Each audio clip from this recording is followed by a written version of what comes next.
अब बहुत important phase चालू होगी, फर्टिलाइजेशन से लेकर के पूरा मैं एम्ब्रियो बना दूंगा, एम्ब्रियोनिक डेवलपमेंट पूरा हो जाएगा, ठीक है। फिर छोटे छोटे टॉपिक बचेंगे, पार्चुरेशन, ठीक है, लैक्टेशन में करा चुका हूं, ठीक है, और प्लेसेंटेशन, ठीक है। अब समझना, सेकेंडरी oocyte फैलोपियन ट्यूब में जा चुका है, मतलब ओवा फैलोपियन ट्यूब में जा चुका है, ये फैलोपियन ट्यूब में होता है। इधर से वजाना से स्पर्म एंटर कर रहे हैं, और स्पर्म और ओवा जब साइमल्टेनियसली एक साथ एम्पुलरी रीजन में मिलेंगे, एम्पुलरी रीजन मैंने बताया था site of fertilization, ampullary region is a site of fertilization. Ampulla की अगर बात करूं, it is a site of fertilisation.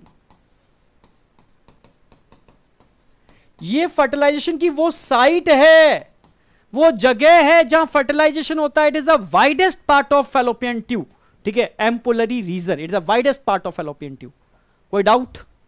ठीक है, तो ये बहुत इंपॉर्टेंट चीज है कि एम्पुलरी रीजन में फर्टिलाइजेशन होगा, ठीक है। The ovum release by the ovaries also transport to the ampullary region where fertilization take place, यहां पर फर्टिलाइजेशन होगा।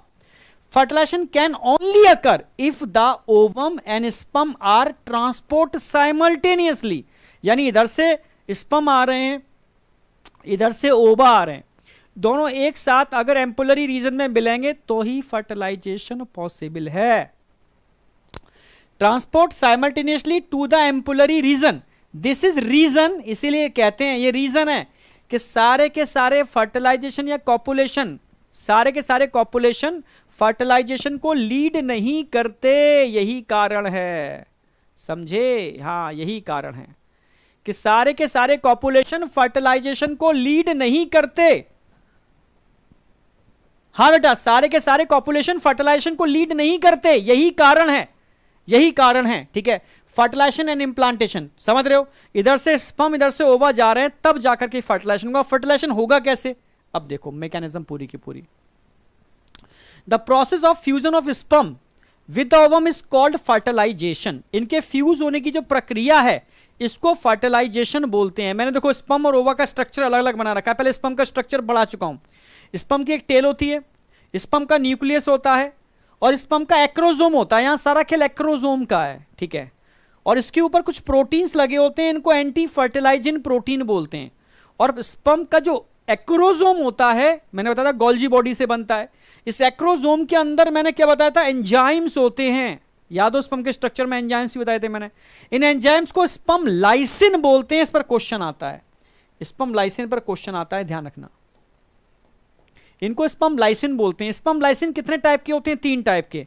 एक होता है हाइल्यूरोनिडेज एंजाइम, दूसरा होता है कोरोना पेनिट्रेटिंग एंजाइम, तीसरा होता है zona lysin, it is also called acrosin, it is also called acrosin, zona lysin या एक्रोसिन बोल सकते हो। ये 3 एंजाइम इस एक्रोजोम के अंदर होते हैं, आप समझ रहे हो? ये 3 एंजाइम इस एक्रोजोम के अंदर होते हैं, ठीक है। और एक्रोजोम के ऊपर प्रोटीन्स होते हैं, इनको हम क्या बोलते हैं बेटा? इन प्रोटीन्स को बोलते हैं एंटी फर्टिलाइजिन। यहां तक कोई डाउट?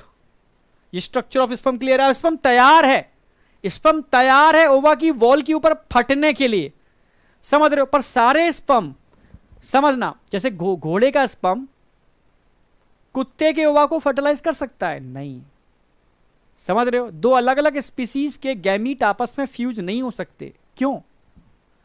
क्योंकि हर गैमीट स्पीसीज स्पेसिफिक होता है, और इसको स्पीसीज स्पेसिफिक बनाता कौन है? ताला चाबी मैकेनिज्म। इसके पास अगर चाबी होती है तो ताला होता है ओवा के पास। अब देखो ओवा के पास आ जाओ, ये ओवा है, ओवा के पास सबसे ऊपर जो लेयर दिख रही है ना येलो कलर की, इसको बोलते हैं कोरोना रेडिएटा, ग्रेन्युलोसा सेल के मॉडिफिकेशन से बनी है। और इन सेल को जोड़ने के लिए, चिपकाने के लिए एक सब्सटेंस होता है हाइल्यूरोनिक एसिड, इसके बीच में भरा हुआ है हाइल्यूरोनिक एसिड। इसके नीचे ग्रीन कलर की लेयर दिख रही है, इसको बोलते हैं जोना पेल्यूसिडा। जो ग्रीन कलर की लेयर दिख रही है ना, इसको बोलते हैं जोना पेल्यूसिडा। समझना मेरी बात, जोना पेल्यूसिडा, ये आप समझ रहे हो? जोना पेल्यूसिडा, अच्छा लिख दिया इधर मैंने, ठीक है। ग्रीन कलर की लेयर दिख रही है, इसको हम बोलते हैं जोना पेल्यूसिडा। तो एक तो हो गई कोरोना रेडिएटा, इसको जोड़ने के लिए हाइल्यूरोनिक एसिड, और ग्रीन कलर की लेयर दिख रही है जोना पेल्यूसिडा, और इसके नीचे एक व्हाइट कलर की लेयर दिख रही है, इसको प्लाज्मा मेम्ब्रेन या पेरीविटलाइन मेम्ब्रेन बोल सकते हो, और इसके बीच में जो स्पेस होता है इसको पेरीविटलाइन स्पेस बोल सकते हो।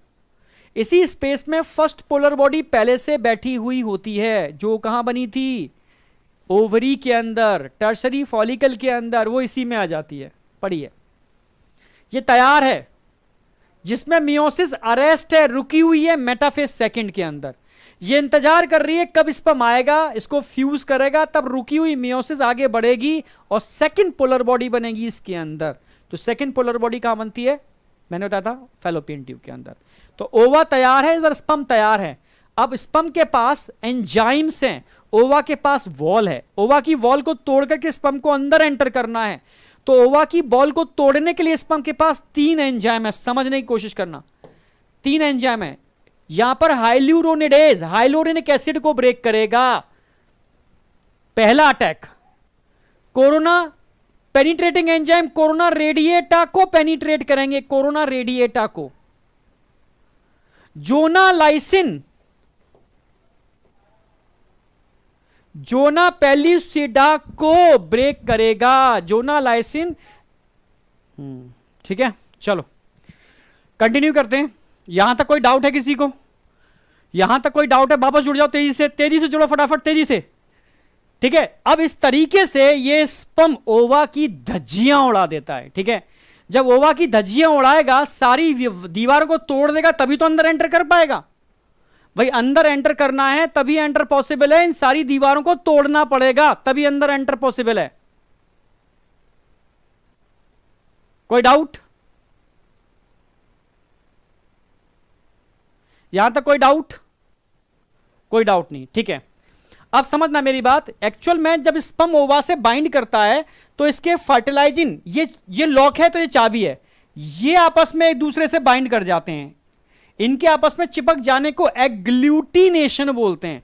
यानी ये फर्टिलाइजिंग एंटी फर्टिलाइजेशन से जुड़ते हैं, तब जाकर के स्पर्म और ओवा की बाइंडिंग होती है, और तब जाकर के ये पूरी मैकेनिज्म होती है, इसको एक्रोजोमल मैकेनिज्म बोलते हैं। यानी सबसे पहले क्या होगी, एक्रोजोमल रिएक्शन होगी, जिसमें सारे एंजाइम जोना पेल्यूसिडा की वॉल को ब्रेक करेंगे। समझना मेरी बात, मतलब ओवा की वॉल को ब्रेक करेंगे। ठीक है, तो जोना रिएक्शन में हो क्या रहा है, जोना रिएक्शन के अंदर ब्रेकडाउन ऑफ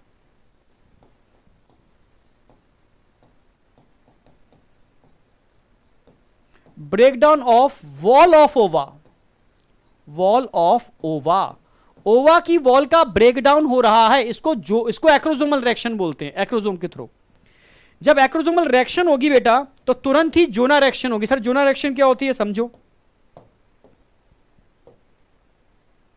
जोना पेल्यूसिडा, और जोना पेल्यूसिडा के ठीक नीचे होती है यहां पर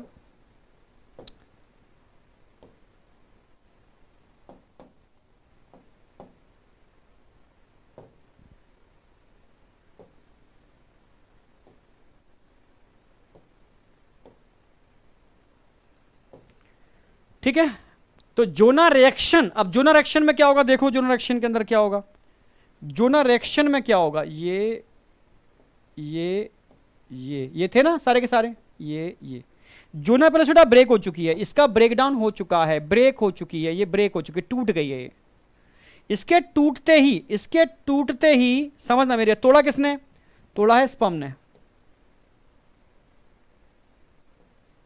ने, और भी स्पर्म इसके आसपास आ रहे हैं अटैच होने के लिए। स्पर्म के एक्रोजोम ने इसको ब्रेक कर दिया। ब्रेक करते ही जो प्लाज्मा मेम्ब्रेन थी ना, सीधा जाएगी और इस एक्रोजोम से चिपक जाएगी। ये चिपक गई, जैसे टायर के अंदर छेद हो जाता है, ट्यूब बाहर निकल जाता है, ऐसी जोना पेल्यूसिडा ब्रेक होगी तो प्लाज्मा मेम्ब्रेन तुरंत एक्रोजोम से स्पर्म से अटैच हो जाएगी। अटैच होते ही ये फर्टिलाइजेशन कोन बनता है। अब होगी जोना रिएक्शन। समझना, एक्रोजोमल रिएक्शन के बाद जोना रिएक्शन। जोना रिएक्शन में क्या हो रहा है, ये जोना रिएक्शन हो रही है, जोना रिएक्शन आपके सामने हो रही है। समझना, जैसे ही जोना रिएक्शन होगी ये आपस में टच करेंगे, टच करते ही इस प्लाज्मा मेम्ब्रेन का पोटेंशियल चार्ज चेंज हो जाएगा। जोना रिएक्शन में होता क्या है, जोना रिएक्शन इस प्लाज्मा मेम्ब्रेन को क्या कर देगी, डीपोलराइजेशन। सर ऐसा कैसे पॉसिबल है डीपोलराइजेशन? भाई नॉर्मल केस में बाहर पॉजिटिव चार्ज था, अंदर नेगेटिव चार्ज था, बाहर पॉजिटिव चार्ज था, अंदर नेगेटिव चार्ज था, दिखता नहीं है चार्ज बना दे रहा हूं, पर जैसे ही जोना रिएक्शन होती है तो अंदर पॉजिटिव हो जाता है, क्योंकि सोडियम चैनल्स खुल जाते हैं, सोडियम चैनल्स नर्वस सिस्टम के अंदर, सोडियम आयन तेजी से अंदर मूव करते हैं, अंदर पॉजिटिव बाहर नेगेटिव, ये हो गया डीपोलराइजेशन। ये क्या हो गया? डीपोलराइजेशन। तो डीपोलराइजेशन की वजह से क्या होता है कि जो दूसरे स्पर्म होते हैं वो एंटर नहीं कर पाते, ठीक है, तो उसको बोलते हैं प्रिवेंट, ये रोकता है, प्रिवेंट पॉलीस्पर्मी।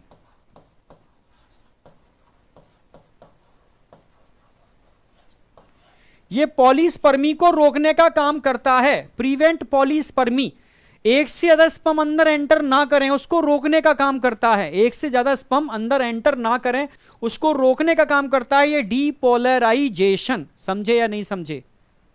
समझ रहे हो? तो अब समझो यहां, the process of fusion of sperm with an ova is called fertilisation. During fertilisation sperm come in contact with zona pellucida layer of the ovum, induce changes in the membrane. Membrane में क्या change करेगा?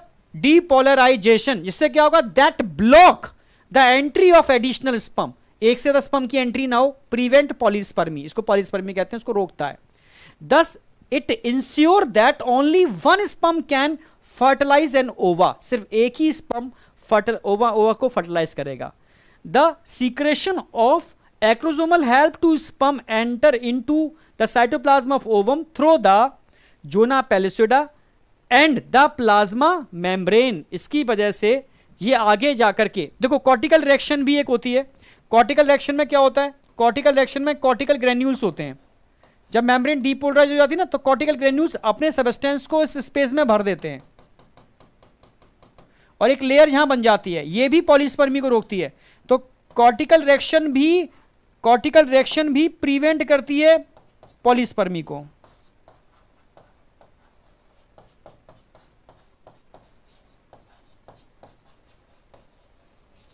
Cortical reaction भी polyspermy को रोक रही है, depolarisation भी prevent कर रहा है पॉलीस्पर्मी को, दोनों मिलकर के सिर्फ सुनिश्चित कर रहे हैं कि एक ही स्पर्म अंदर एंटर करेगा, एक से ज्यादा स्पर्म अंदर एंटर नहीं करेगा, ओनली सिंगल स्पर्म एंटर करेगा, एक से ज्यादा स्पर्म अंदर एंटर नहीं करेगा। ठीक है, यहां तक क्लियर है? एक्रोसोमल रिएक्शन क्लियर है, जोनल रिएक्शन क्लियर है? क्लियर है बिल्कुल?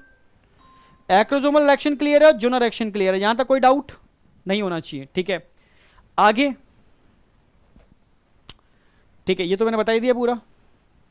आगे फिर जब दोनों आपस में फ्यूज कर जाएंगे, स्पर्म अंदर एंटर कर जाएगा, स्पर्म के अंदर एंटर करते ही रुकी हुई मियोसिस सेकंड पूरी होगी और सेकंड पोलर बॉडी का फॉर्मेशन होगा। ठीक है, तो यहां पर सेकंड पोलर बॉडी बनेगी। ठीक है, और सेकंड पोलर बॉडी बन जाने के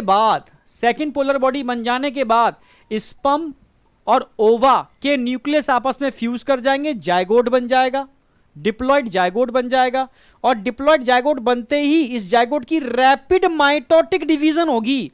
रैपिड माइटोटिक डिवीजन इसको क्या बोलते हैं? क्लीवेज, जो फैलोपियन ट्यूब में स्टार्ट हो जाती है।